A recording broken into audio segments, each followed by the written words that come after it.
biasanya melalui rute itu enggak? Biasanya rutenya itu dari sini ke Singapura, Singapura ke Surabaya, Surabaya ke Makassar.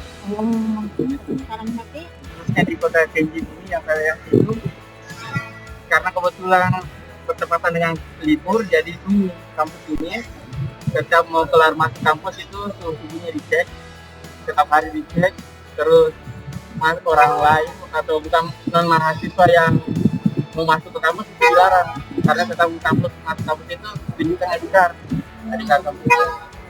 kalau tidak mendapat menunjukkan tidak dibolehkan masuk. Iya, dilarang oleh security-nya. Kalau kita sendiri dilarang keluar rumah asrama tuh gimana mungkin sejak Ya, kejadian? sejak mewabahnya virus ini dianjurkan untuk tinggal di asrama saja. Kecuali kepepet atau mau beli apa-apa bahan makanan itu ya mau tidak mau.